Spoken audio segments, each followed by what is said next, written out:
Hi, everybody. My name is Michaela Beyer, and today I'm going to be interviewing Texacala Jones from Tex and the Horseheads. Tex was part of a movement of cowpunk that took place in California in the 1980s and also included bands like Jason and the Scorchers. She's going to talk about her career, her gigs, her songwriting, her her entire life, and what she's doing today. Thank you so much for coming on, Tex. Oh, you're welcome. Thank you for asking me. Ah, my pleasure.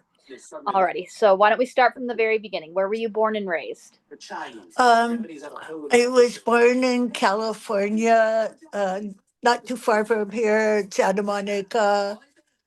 The hospital I was born in burnt down because too many evil children were born there.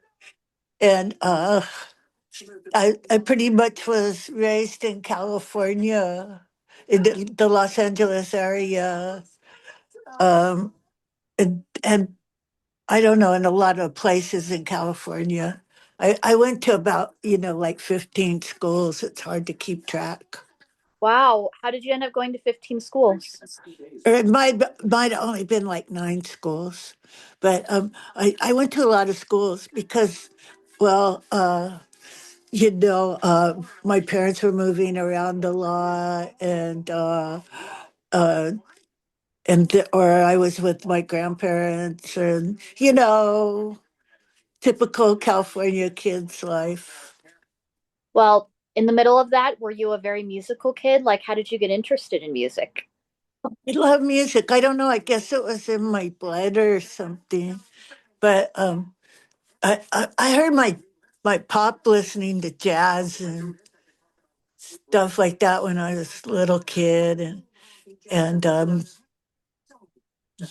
but I don't think that had any effect on it. Although I did really like jazz at a early age, and I always liked music. I don't know.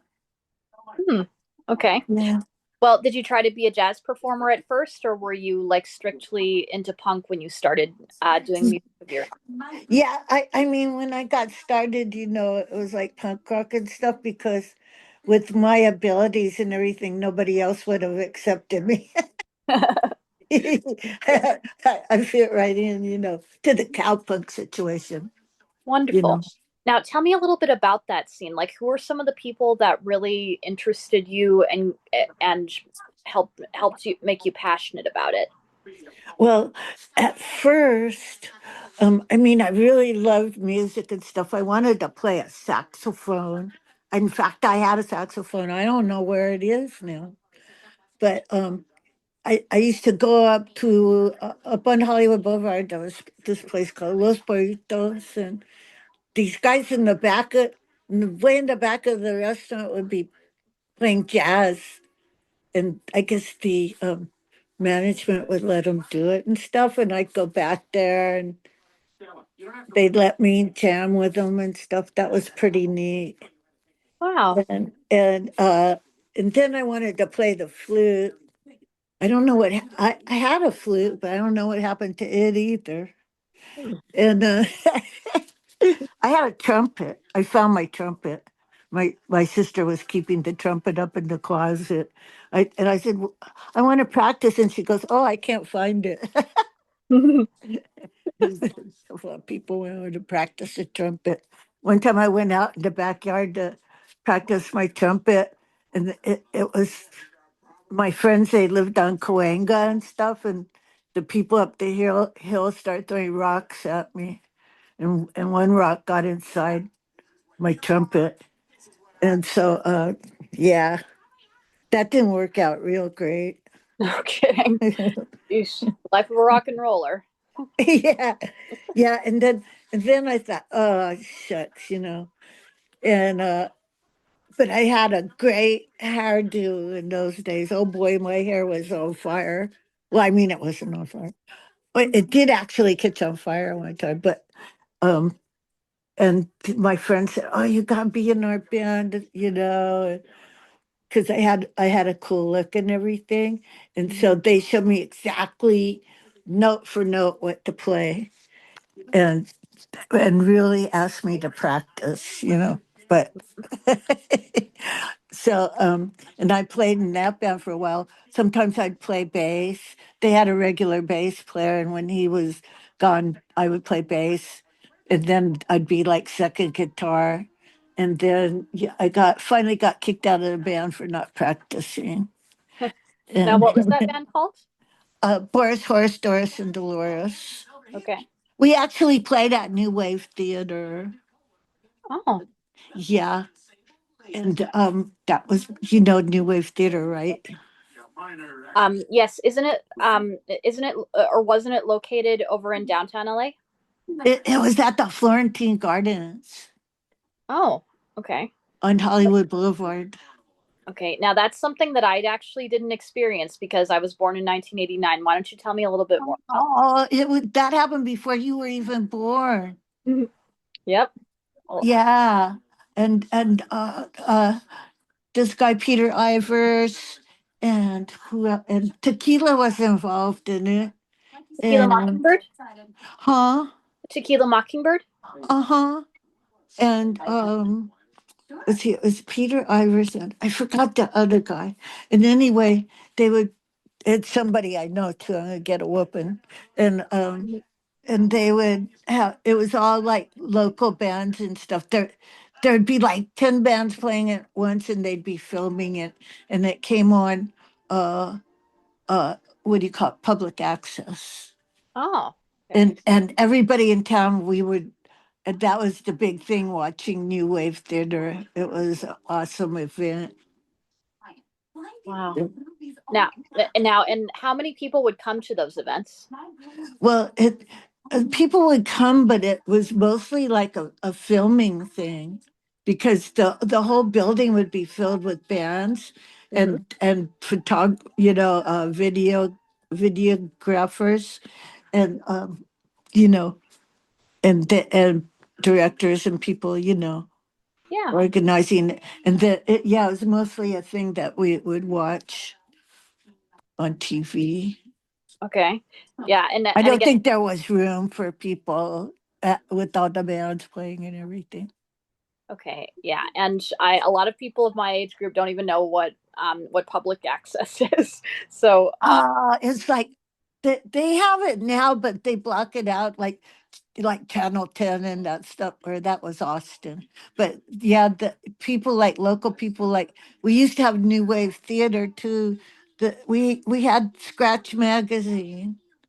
Did you yes, ever hear of Scratch Magazine? I And did. Ruben McBlue, and he had a public access show, and we would get on there and do all kind of crazy stuff, and Nice. it, Now, it, it was pretty fun. nice. Now tell me about the beginning of Tex and the Horseheads. Well, the beginning was Jeffrey Lee wanted me to play guitar in the gun club because kid went off with the cramps. Hmm. And so he taught me all the kids' parts and he got me kids amp and stuff and the night and I practiced real hard and everything. He showed me note for note what to play and stuff. Hmm. And I got on stage and I guess I was freaking awful or something. 'Cause and Jerry turned me all the way up to, and the band was furious. And they said, She goes there, we go." And so, and so, I mean, I don't blame him. I probably sucked. And so, Jeffrey said, "I'm sorry, but I really want to start a band with you." And he said, he really wanted to play guitar and he really liked my voice because he was around when I was trying out for backup singers and stuff, and nobody would let me be a backup singer because I had that low, weird voice and stuff. And he said he was looking for somebody with a weird voice like mine. Hmm. And so he said, "Let's start a band. You'll be like a singer, you'll be like Janice, and I'll be like Jimmy." And Oh. so we were just having fun. And we took a lot of uh cover we took songs and like messed them up, like Big Boss Man. uh it's pretty much a rhythm and blues song and stuff, and we slowed it way down to Mhm. spooky goth stuff, and you Mhm. know, we would do stuff like that, just change things, and I'm glad we did because I think it's an insult to try to do things exactly the way somebody did it. Like, oh, I could do this better. No, no, no, you just do it different, fool. You know what I Mhm. mean? So, yeah, we were doing that, and then um and oh, what happened? Oh, yeah, yeah, yeah, yeah. Uh, we were at the Who's Who, and Jeffrey said, play rock your rendition of Big Boss Man. Oh, they had parties. This place, it was called the Who's Who out The in Who's Who. West Hollywood. It was an apartment building, and all kind of rockers lived there. Chris Bailey from the Little Kings. We call him the Grand Poobah.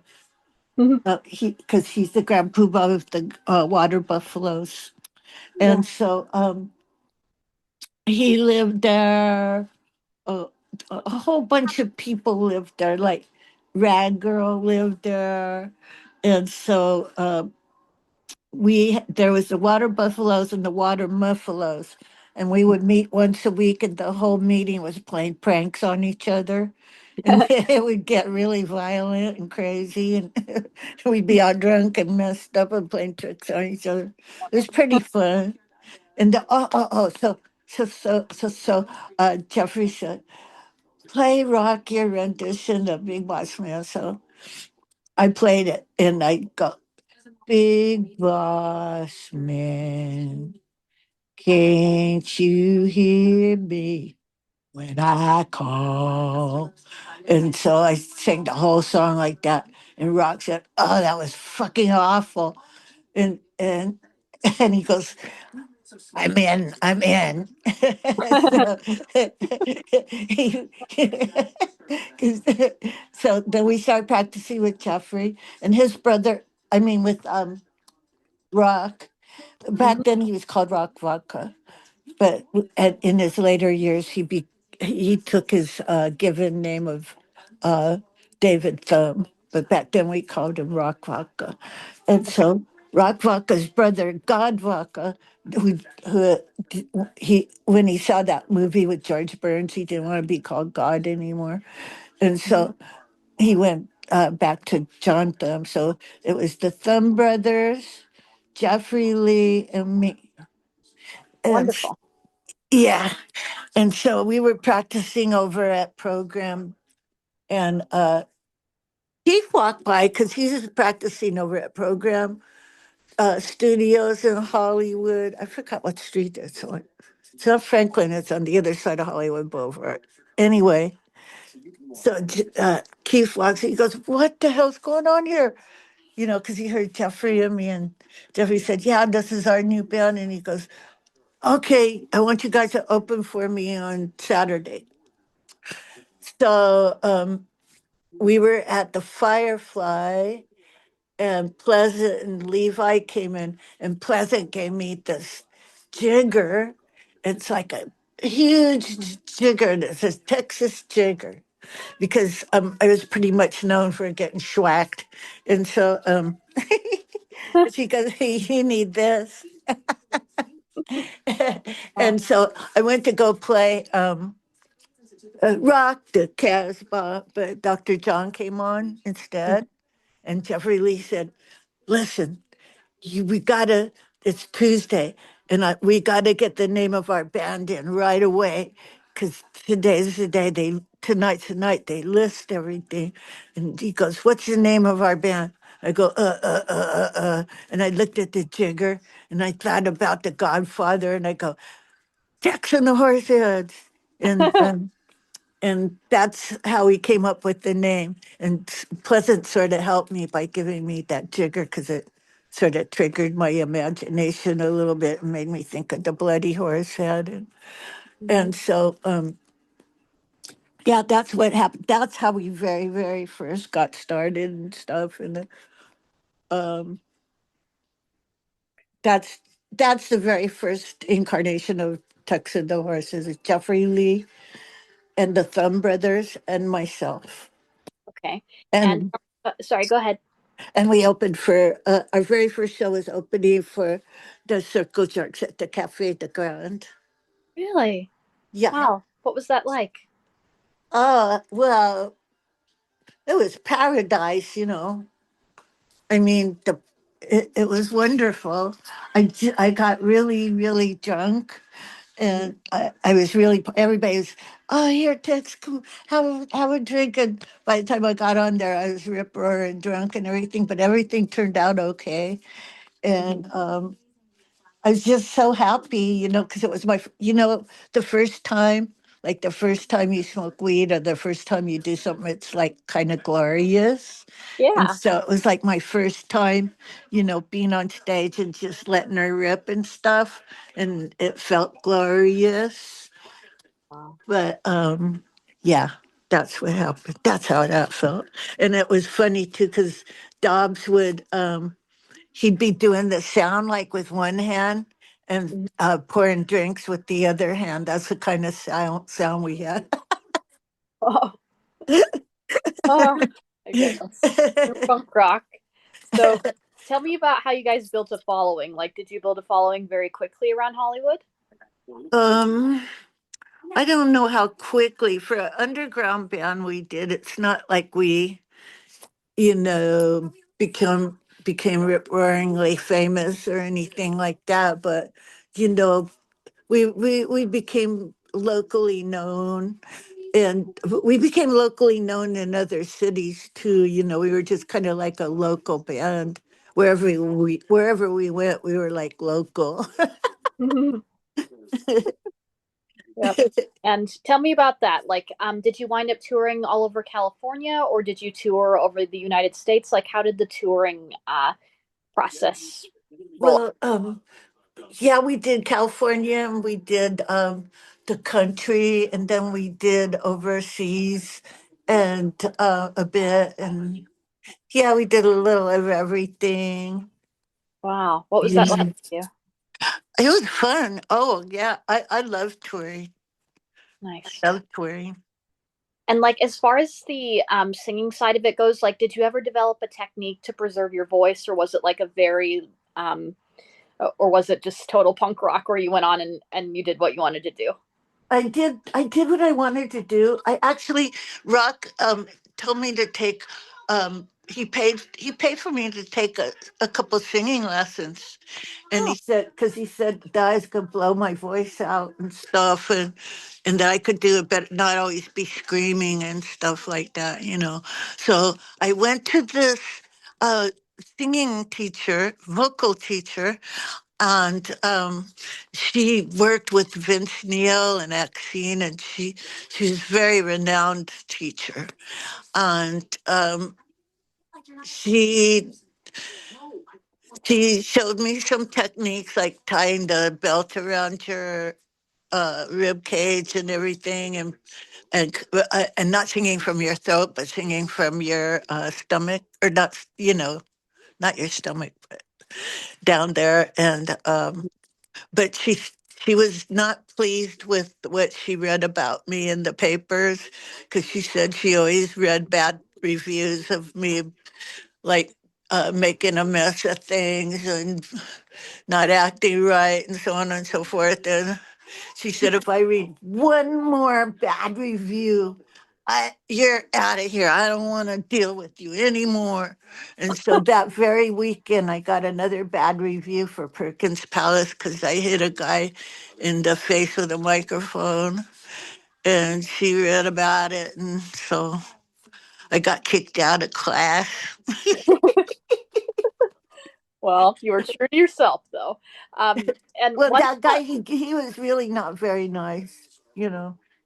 And I don't think it's good to be violent or anything, but back then I was kind of I, I mean, I wouldn't stab anybody like that guy said at Mike's memorial. He accused me of chasing him with a knife and stuff, and I don't carry a knife, you Okay. know. Yeah, and it was a different time. I mean, there was a different level of physicality between performers and the audience than there is now. So, Yeah. Yeah. But one thing that I am curious about, you mentioned Exene. Were there any other women on the scene at the time that you really had a great camaraderie with or that you looked up to? Well, I love Maxine. I mean, I wouldn't say we were best friends or anything, but I really thought she was wonderful. And there was lots of good female performers, actually. I wouldn't say that we suffered because we were women or anything, because we didn't really give a ding dang, you know. Hmm. There was like Cat Arthur from Legal Whip, and what a singer, what a pipes that girl had. Hmm. You know, she could sing her way out of a Miami prison. I mean, she was good. And let's see, there was Dinah Cancer, Mary Sims from 45 Grave, and Lydia Lynch, and oh god, tons of female singers. And did I have anybody I was close with? The person I was the closest with was a girl named Pinky Tessa, Oh. and she now lives in London. And we hung out a lot. She is gorgeous. She looks like a painted doll. She's so beautiful. And we would walk down the streets and people crashed their cars looking at us. We were a real pair. But yeah, I mean, I had a lot of friends. I wouldn't say I had any rock star friends, or maybe I did. I don't know. I couldn't really discern who was a rock star or who was not a rock star. It seemed like everybody was rock stars. Yeah, exactly. And one thing that I'm curious about is like, as a woman, did you feel a great camaraderie with those other women? Like, you really supported each other and liked being a part of that scene? I think so. I think so. Yeah, yeah, sure. I think we did support it. We wouldn't talk. We didn't say, "Oh yeah, you know, have the Me Too movement or anything like that." But we would kick a guy in the nuts if he acted up. You know, Yeah, and take no shit because we were LA bitches. You know, yeah, so exactly, dudes didn't want to fuck around too much, exactly. or they get a butt full of buckshot. Yeah, I like that attitude. That's great. Yeah, but Um, we didn't talk about it. We just did it. mm, You know, hmm. but now we talk about it. Because you got to talk about shit, I guess, instead of just going around kicking guys in the butt, you know. Okay. Like, alrighty. So, as far as recording your first record, tell me about how that came about. Did a label approach you, or did you guys have to go around to labels asking if they would record you?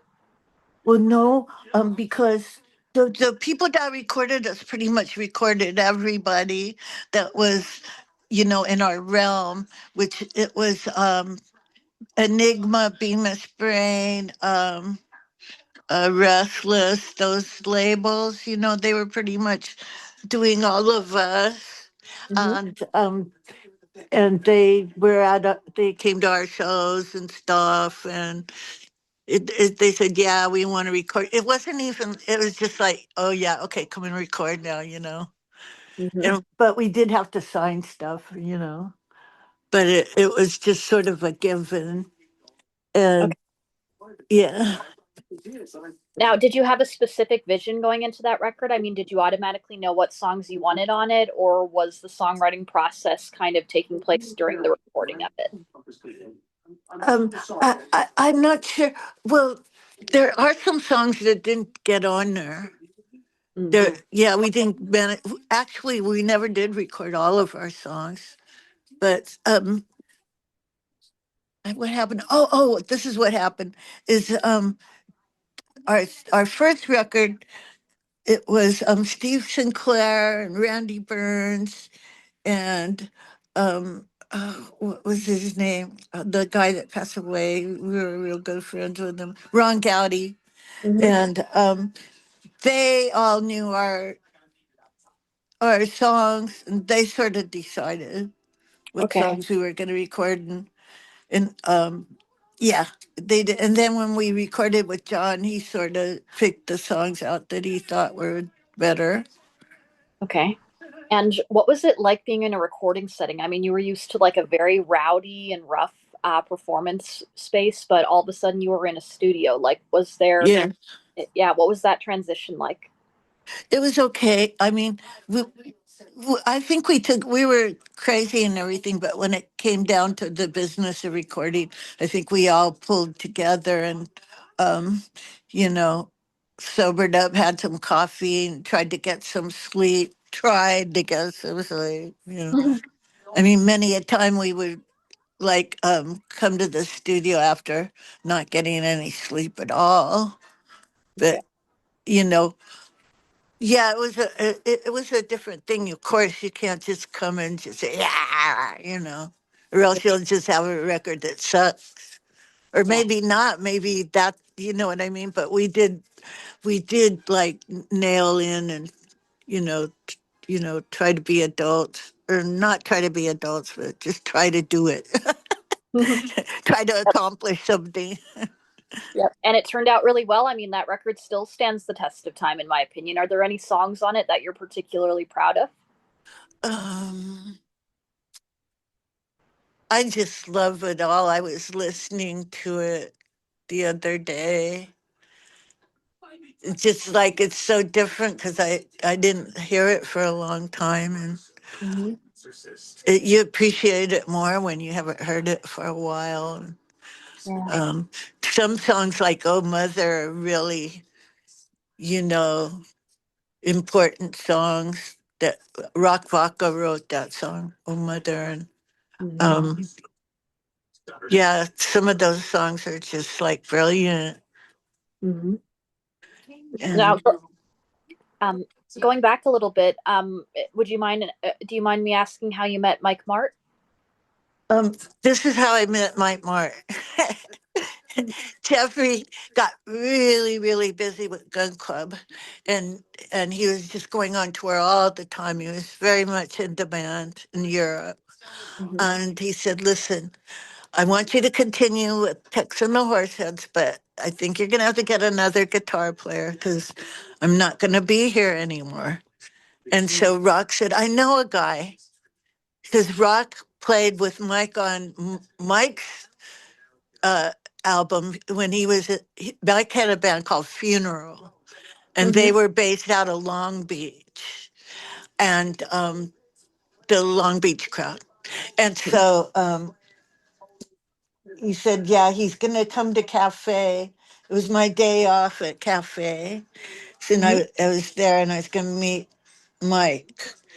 And Mike comes strolling in and he's wearing a fringy leather jacket with stars and stripes, like it's a flag, like an American flag.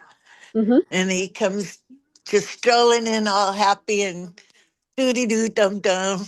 And right away, we just like, became fast friends. It was just weird. It was just like we were always friends or something. I don't know. And then we went in the back and he said, and we pounded some jack out in the parking lot and, Hmm. you know, just became great friends. And that's how I met my. Nice.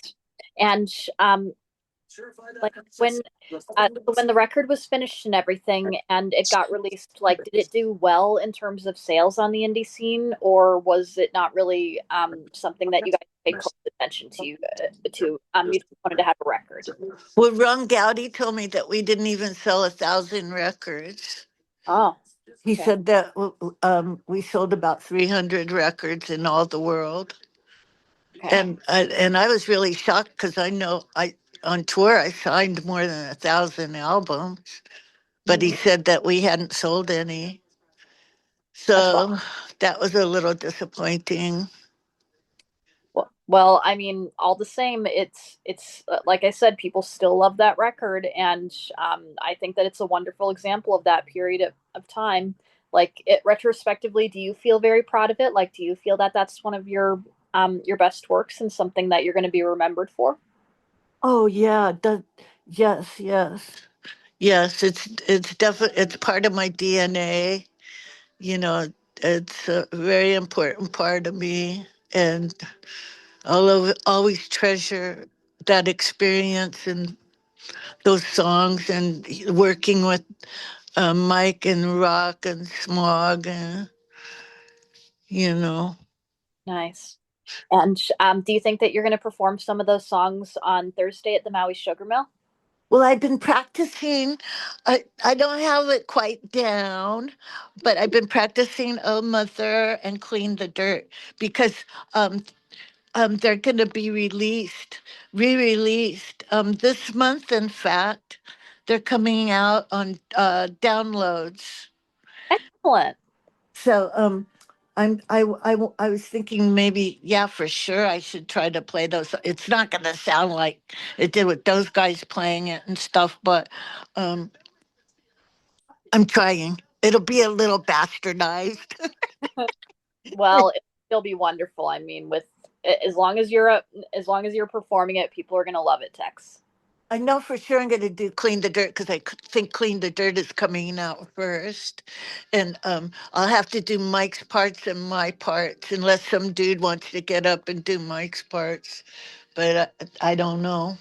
We'll see what happens when I get there, but I'm prepared to do Mike's parts and my parts. Okay. I think that Jeff Drake from the Joneses is going to come to that, so maybe you could ask him to come up and help you. Oh, yeah, maybe so. Yeah. Yeah. You- And yeah, that'll be fun. And I think we only get to do 3 or 4 songs, because there's going to be a lot of performers because it's Lawrence's 1 year anniversary of booking the Maui Sugar Mill in. Oh, And so like there'll be lots of performers. So I'll only probably get to do about 3 songs. So I think one of the songs will be Clean the Dirt. And then we have to do Elvis or David Bowie because it's their birthday. And so I'm gonna do Are You Lonesome Tonight by Elvis. wonderful. That's Yeah. great. Like Yeah. now, are you going to be playing guitar or are you just going to be singing? I'm gonna be playing guitar. Um and then um uh, what's his name? Oh, Matt Lee is gonna come up and play guitar on Are You Lonesome Tonight? Because I had to learn 2 new chords for that song, and they're not real hard songs, but it's hard doing the transitions and everything. And Mhm. plus, so he'll come up and play the guitar, and then I get to jump around and do somersaults and shit. You know, Oh, excellent. I Now, miss being in a band. yeah. Now, going back a little bit, you also recorded a second record, "Life's So Cool." Was there any like push for you guys to have more commercial success with that, or was there more of a direction on that, or were you given pretty much free reign? Well, no, it was a little more zeroed in on because John was producing it and stuff, and so it was a little more intricate and precise and things, and yeah, it was a little bit more mental. Okay. And tell me a little bit about the time period between the two records. Did you do a lot of touring, or was it more about developing your sound and figuring out what direction you wanted the band to go in? We never sat down and tried to figure out what direction we were going in. We just went. We Fair had enough. no plans. The best plan was no plan, we figured. And the best way to handle a problem was not to handle it. And Okay. so yeah, we had no plans. We toured and played shows and recorded and whooped it up. Yeah. And you guys also released a live album too. Uh-huh. Yeah. Yeah. That was in Rotterdam. Was it? Yeah, Rotterdam. Mm-hmm. And it's called, what was that? It's called, Tet Zion. oh yeah, Tetziums. It had something to do, the name had something to do with the horse or something. Or I don't know. Yeah, yeah, we recorded that. It had a lot of songs on it that we hadn't recorded before. Hmm. Like some songs that Jeffrey and I used to do, like Cutie Rudy and stuff. Yeah. And do you feel like it really captures the essence of what it was like to go to a Tex and the Horseheads show? Kinda, yeah. Except I was on my best behavior. Okay. Like you knew you knew that it was going to be recording that day. Yeah, I was trying to take, drinking tea and that kind of thing, and trying not to get too messed up the night before. Hmm. You know. Yep, but on your best behavior. And it's fun for me going back to those live performances because, like I said, I didn't get to experience it in You person. poor kid. Oh no. I gotta get you in the time machine and take you back. I am game for that. I would love to go in a time machine with you. That would be fun, huh? I would love to go back to the 80s and stuff. Except they would go, "Who's that old lady? What happened to you, Tex?" Yep. And we could go and see the Cramps and Broken Homes and Guns N' Roses and all that good stuff. Oh yeah, para ubu. Hmm. Yeah. Yep. Oh, that actually reminds me. You Tex and the Horseheads had a gig with Guns N' Roses one time. Do you want to tell about that? Oh well, that was at a music machine, Mhm. and what happened was I didn't get to really play but two songs because they played so long. All the people that came to see us were waiting for us. Some of them really like Guns N' Roses and hung out, but some of them weren't into that. So pretty much 75% of our crowd left because they played for like almost two. They played a long time. Uh, And I don't know about Axel because during sound check, I was doing my sound check and he gave me a real funny stink eye look, and I was thinking, What's going on?" And then they played a really really long time, and by the time we got up there, I got to play two songs, and they cut the sound off on us. Just cut the sound off on us. oh, geez. So I don't have a real great memory of my first show with them, although I thought Stash was real nice and everything because he came to one of our shows and brought us some Jack Daniels when we played at the Kit Kat Club. The guys in the band were real nice. I don't know. For all I know, Axel might be real nice. I don't know. I might have misunderstood his. Maybe his eyes just look crooked or so. I don't know, but And it's not their fault, But it's been a while. People grow up. yeah, yeah. No, I mean I liked them as individual people and stuff like that. It was just a weird experience, because what they did was they just blew us off the stage and became, you know, uh, crazily famous and big time stars and just threw us off the stage, like little cowpunkers, get the fuck out of here. But that's okay. That's, as they say, welcome to the jungle. Yeah. Yep. Exactly. Now, what if we were to go into that time machine? Another place that I would want to visit is Disgraceland. Do you want to share some memories of that, um, wow. Well, let's see. um, some or what you're things, allowed to share about it? some things I wouldn't, say, but yeah, it was a really, really fun time, and we had a lot of fun there, uh, and Pleasant and Iris were very patient with all of us, raiding their home all the time, and you know, there was a lot of parties there, and sometimes a couple times we would just sit on the front porch there and play songs and like pass songs around. And other times we would drink a lot of whiskey. There was a dentist chair there, and when the Hickoys came out, they brought us some Everclear and some moonshine, some actual real moonshine. And you sit in the dentist chair, you take a shot of moonshine, they pull the chair back and shake it real fast. My God, that is living the wildlife. Yeah, that dentist chair was like in the middle of the living room for like 2 weeks or something. Mhm. And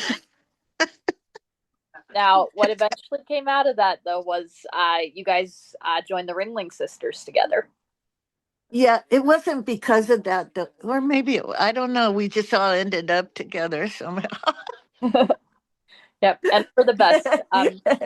Yeah, I actually really love the Ringling Sisters, and I can tell that it gives you joy. Like you love remembering these times with these people. You know. Oh, that was, we had so much fun. We were just always cutting up the Ringling Sisters. It was so much fun. And we went to San Francisco to play a show, because we did half spoken word and half singing songs. Yes. And when we were in San Francisco, we were doing this show, and I think it was in the Mission District. Um, and we were heckling, drinking wine and heckling each other. That we used to like to do that, like drink wine and heckle each other. And the owners of the club thought that we were picking on somebody and threw us out. Oh, They threw us out before we even got to finish the show. oh, geez. They That's thought we were abusive or something. We were just having a good time. And yeah. so then we ended up in a biker bar. And by then we were so drunk. Oh my God. Or I was. We were so drunk. And and I won't tell you the rest of that story. But it was pretty fun. I'll take your word It for it. was fun until everything went blank. Right, fair enough. And one thing that you said earlier kind of struck me. This was right around the time when the Riot Girl movement was starting to form, and Pleasant talked about how because I interviewed Pleasant and I asked her about what she thought of Riot Girl, and she knew a lot of people who were later involved with that and liked it, but at the same time, she said, you know what? I watched that and I'm like, we were doing this stuff for many years before Riot Girl. We were women and we were punks. Did you like the Riot Girl movement? And did you kind of have a bit of a feeling of, I was doing this long before these women? Like the press is kind of getting this wrong in a way. Go ahead. I never heard of that Riot Girl thing. This is the first I'm hearing of it. Really? You never heard of Riot Girl? Uh-uh. Okay. Riot Girl was a punk rock uh, movement that mostly came out of Olympia, Washington, and bands like Bikini Kill. Oh, Yeah, and basically kind of the women of that scene. Not the Seattle scene so much as the Olympia scene, but it was feminist and it was focused on female empowerment. And they had a mainstream media blackout, mostly doing their publicity through releasing their own zines. It was cool. I'm a little surprised that you're not familiar with it. yeah, I didn't know about this. There's a lot of things I never knew. I'm Oh, just finding out now. It's crazy. There's a lot of movies I never saw. It's like weird. okay. Well, I'll have to send you some of the music. I think you would really like it. Okay, that would be great. Thank you. Thank you. Alrighty, so back to Tex and the Horseheads. How did you transition from being in Tex and the Horseheads to being in the Ringling Sisters? Did the band break up, or did you guys go on hiatus? Walk me through it.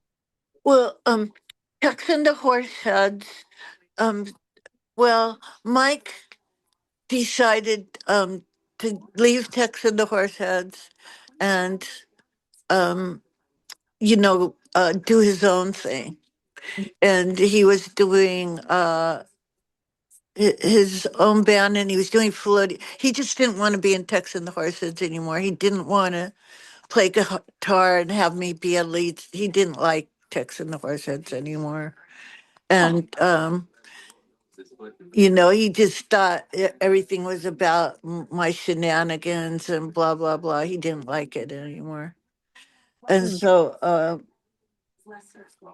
he went off and joined Felonious Monster, and he did Sweet and Low Orchestra later on. And Smoggy went and did some other things, and I did. I tried to carry on with Tex and the Horseheads with Dave Catchings Hmm. and Larry Mullins, and when first it was Louis Dufoy on drums, and on bass, who was it? it was Billy Keoki on bass, and we tried to carry on with Tex and the Horseheads, but it was, Mike didn't like that, and so we had to stop doing that. And so then we decided to call it Texorcist. We Yes. became Texorcist, and it was kind of cool because the music just it just got kind of, I wouldn't say metal, but it just, I really liked that band. I could just scream and do extended notes, and it was great. And oh my God, David is such an amazing guitar player. It was awesome. And Louis oh my God, Louis was a maniac on drums. He was so good, so good, so good, so good. Oh, and Mm-hmm. then Pat Mack when Billy went on and did something else, and then we got Pat Mack on bass. And let's see, I think that was all of them. But anyway, that was really a great band, and that was a lot of fun. And then what happened? Oh yeah, and then I got in the Ringling Sisters, and then while I was in the Ringling Sisters, I met my manager, and she was in San Francisco. So I went to go stay with my manager in San Francisco, and I kind of petered out of the Ringling Sisters because I was in San Francisco.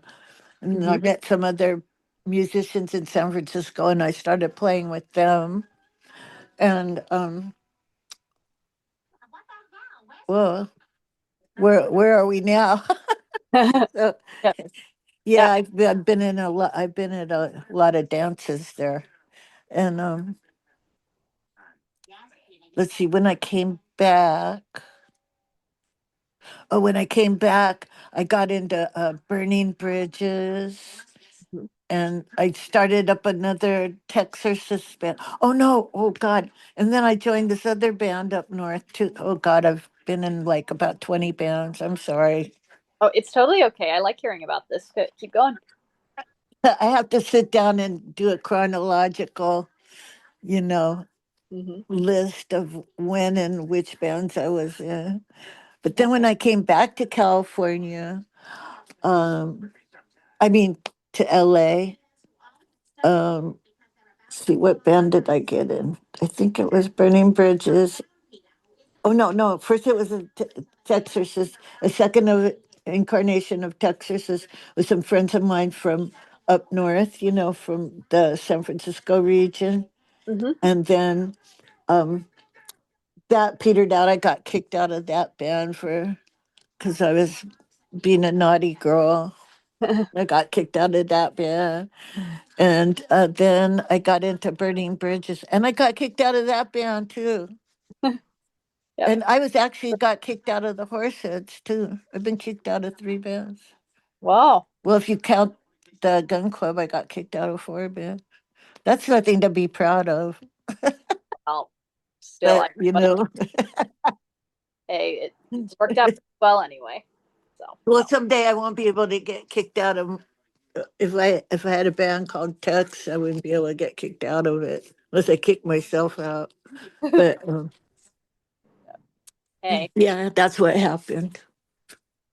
Well, one thing I'm curious about is, did you ever have like another career besides music? Like, have you ever gone to school or gone to or college or a trade school or anything like that?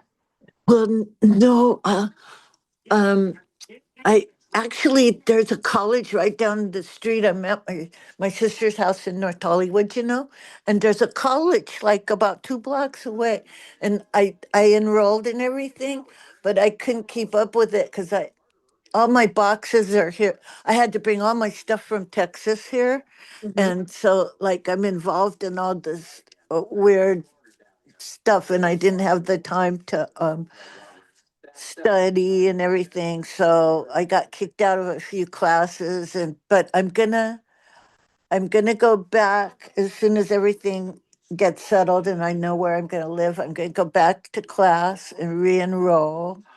And but they said that I need to get a high school diploma, so I'm gonna get my high school GED I'm going to get my high school diploma and then go to college. So Excellent. I'm gonna do that. And then other things I've done. I was a cocktail waitress at cafe and lingerie. Um, what was Filthy's place? The FM station. Now you said Club Lingerie a minute ago. Were you there the night that Kurt Cobain and Courtney Love played together? I don't think so. If I was, I don't remember it. It must not have meant much to me. Okay. The Yeah, things because that I remember is seeing the plasmatics. oh, okay. That was amazing. The plasmatics, and my boss was there with his son. And when Wendy got up there, and the mud on her boobies started melting, and her son was like looking, and the father took the son into the office. He goes, oh my dear." I took the son into the car, into the office. Gosh. But it was great. It was really great. And oh, I saw Madonna play too there. Really? Yeah, she was wearing all white. Like a virgin. Yeah, yeah, that's what it was. It was like a virgin. And people were telling me, watch out, there's this girl. She does like you, she wears like lingerie, but it's all white. Oh, But of course she left me in the dust. okay. I mean, you're the indie favorite in black, so it all worked out. Yeah, Don't worry, underground, I'll always be here for you. exactly. Yeah. He was Linda, you became Elphaba. Yes. Yeah, exactly. Um, and I was gonna ask too, like, how did you wind up going to Texas? Like you grew up mostly in California. Like, did you go to Texas kind of out of curiosity or because you loved it there? Like, how did you wind up there? Well, I for some reason, I don't know, maybe it's reincarnation, it's cosmic, but a bunch of my friends were from Texas, and but the last place I lived in Hollywood, I would say that 75% of my friends were from Texas, and so I had a lot of people there, and I needed to get out of where I was because I needed to make a change very quickly. Okay, And so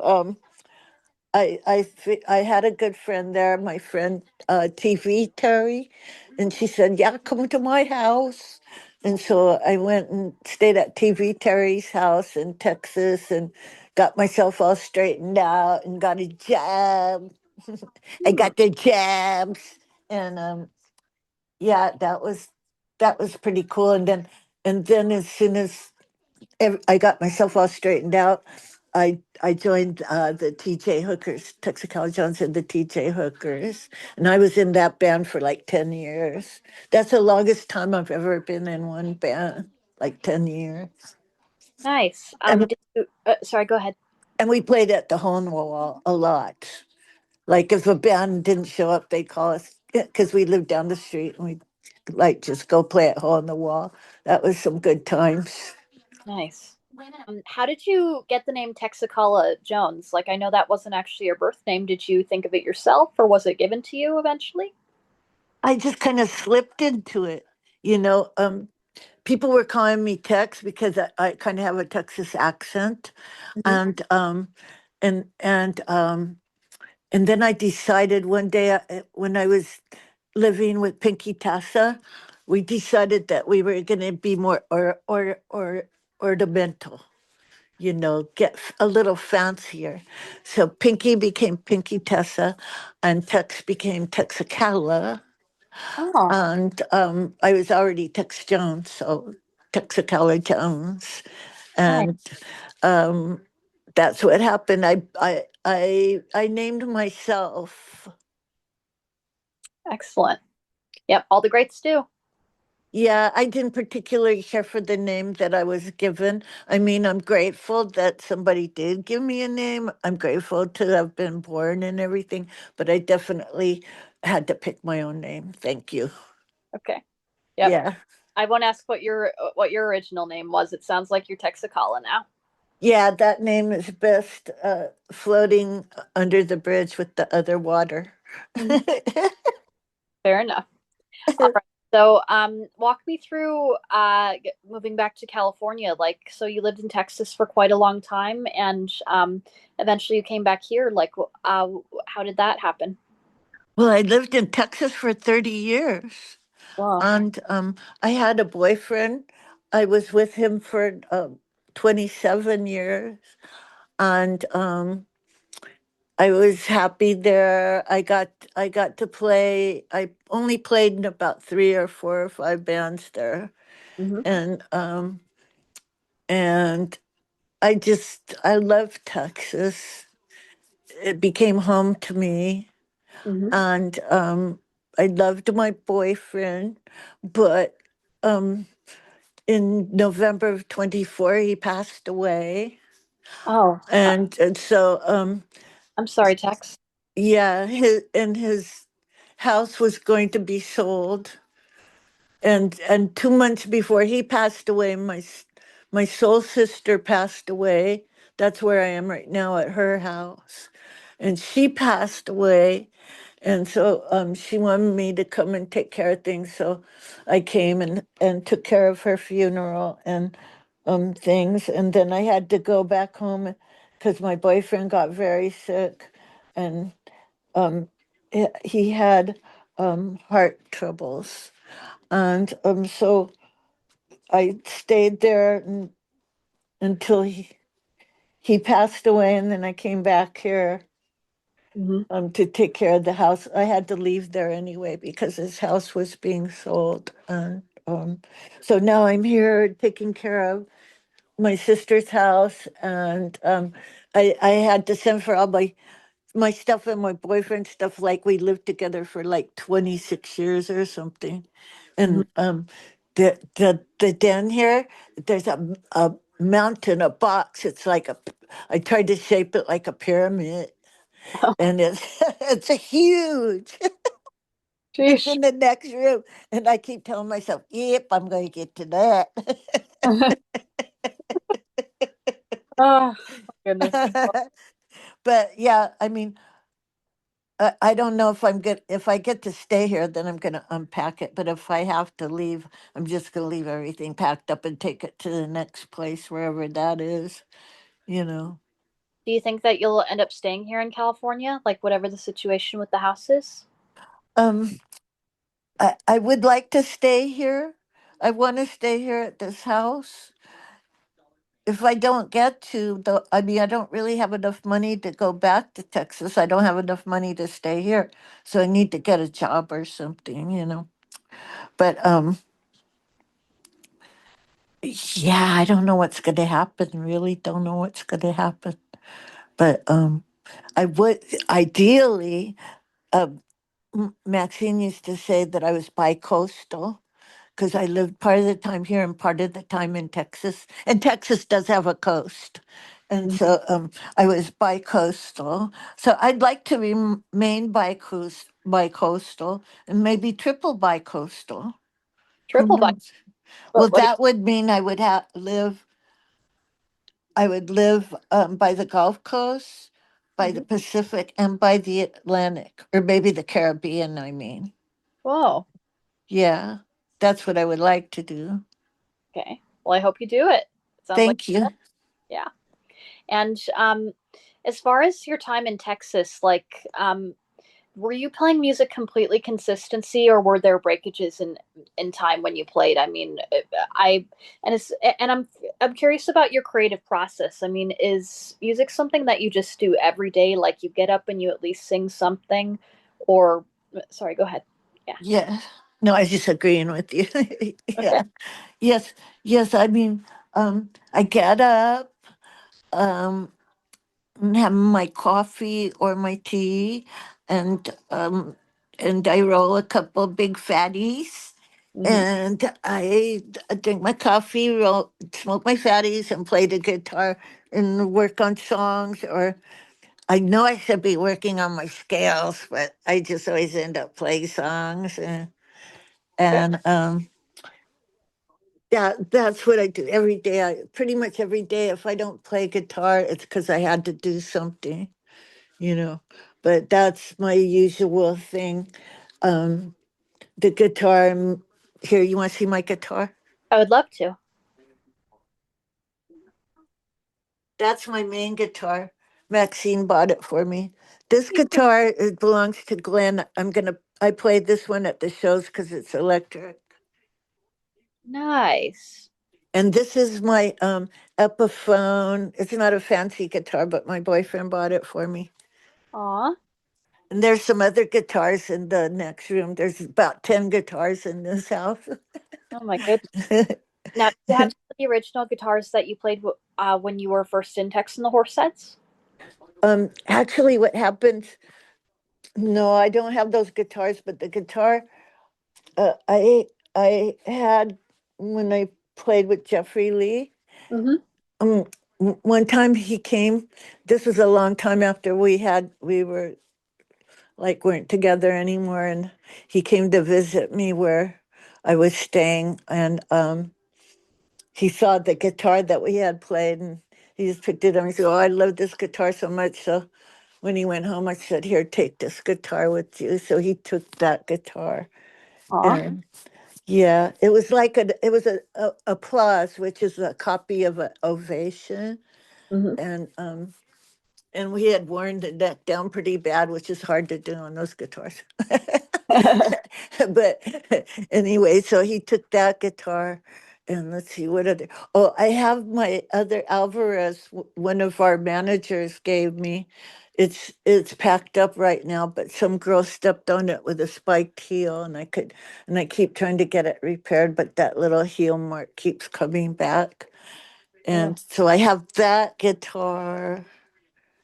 Let's see. Let's take a walk. okay. Let's see. Uh, oh, and I have the banjo somewhere here. This is the banjo. Alrighty, it's a little bit dark, but if you can, Oh, okay, it's dark in here. Uh, Here's the guitar that oh, I guess you can't see it, huh? I can see it a little bit actually. It's a little bit lighter now. Oh, that's. Yeah, those are the other guitars. We're in the living room now. Mhm. Tell me about what your plans for the future are. I mean, unfortunately, we lost Mike Mart as well, and again, I'm very sorry for your loss. I know that he was very beloved here in the community, um, and that everyone tried to come together and support you after that happened. Yeah. Well, there'll never be another Tex in the Horseheads. And at his memorial, I thought, oh, this is fun because a lot of people got on stage, like 15 people got on stage to do Tex in the Horsehead songs. And I said, oh, this is fun. We should do it again. To Smog, and Smog said, no, no, no, we're never going to do this again. It's just not the same without Mike. And he was really right. I mean, I guess I'll never be Tex in the Horseheads again, but I'll still be texting the horse heads. And but do you have? I know that you're doing a show on Thursday. Are you gonna try to make that a regular thing? With you doing gigs around here in Los Angeles? Well, if I stay in Los Angeles, I'm definitely getting in a band because I like doing solo stuff, but I need to get up there and, shake that moneymaker. So, That's if I stay here much longer, I'm gonna get in a band, and then we have the re-release of Tex and the Horseheads, and so that's pretty exciting. I'm waiting on that, and yeah, but I'm probably gonna get in a band if I'm here much longer. But before I left Austin, I got in a really nice band. I was in a brand new band there, and if I go back to Austin, I'll see if I can rejoin that band. And I've got like a big old bunch of songs I want to record. Oh my God. I have so many songs I want to record. That's what I really want to do is record my songs and get them off my chest. Wonderful. Now, one thing I was going to ask about too is with the re-release of Tex and the Horseheads, is it going to be a re-release of a vinyl copy, or is it going to go on to streaming? Explain that a little bit more. It's going to be streaming, I think.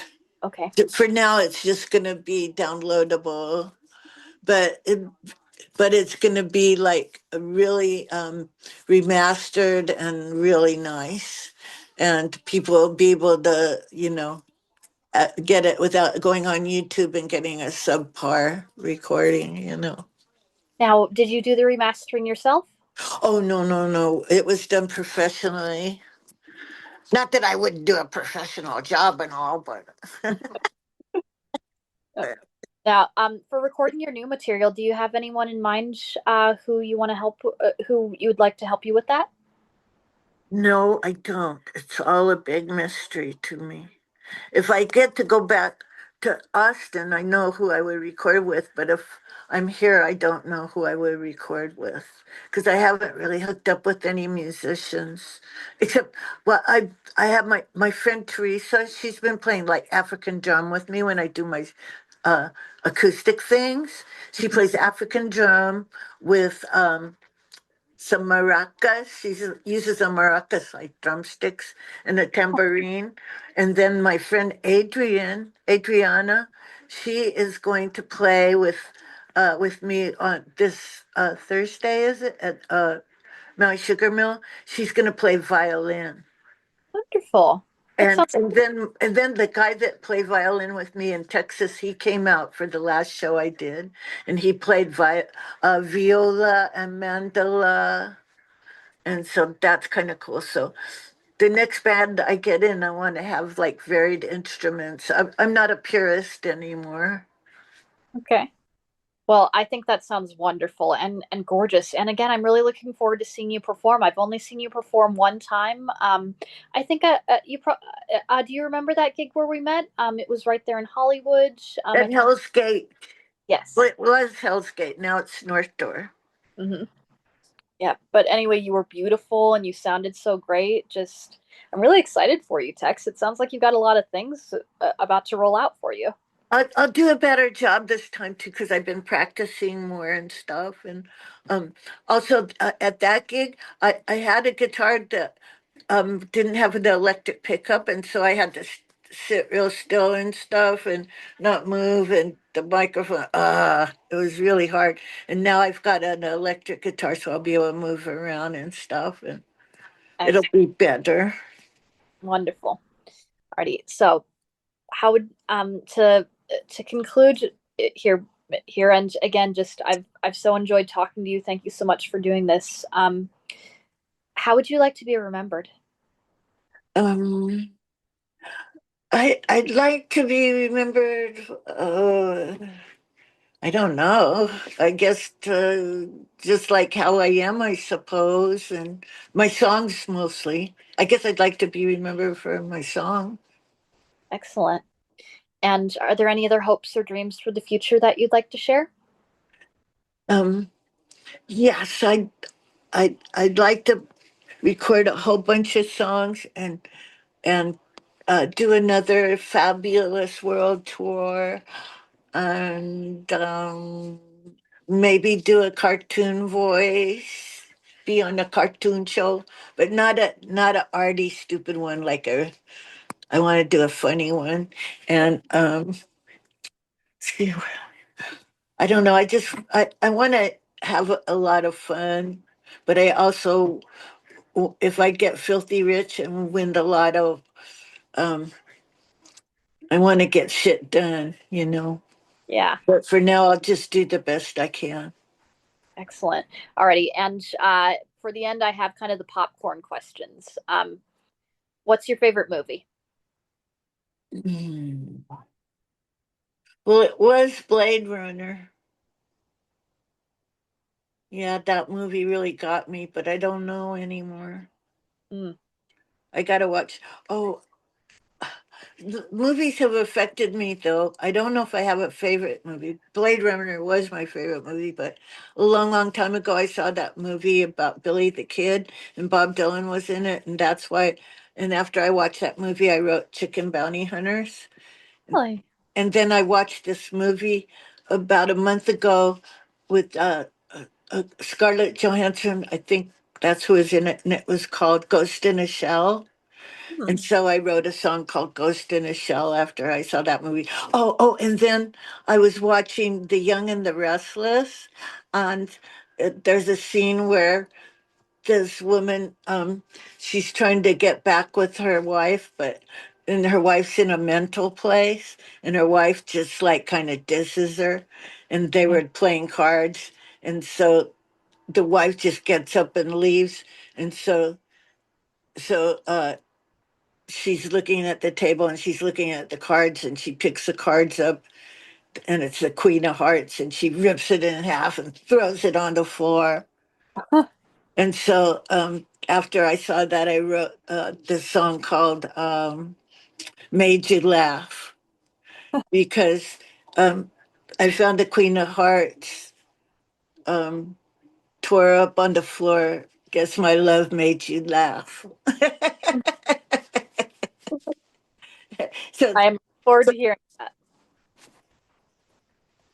yeah, things like I get influenced by the things I see. Oh, I know one movie I really liked was the movie District 9. I really liked that movie. That's a long time ago. And then I liked Ex Machina. That was fun. Yeah, Ex Machina, that is such a great movie. I love that one too.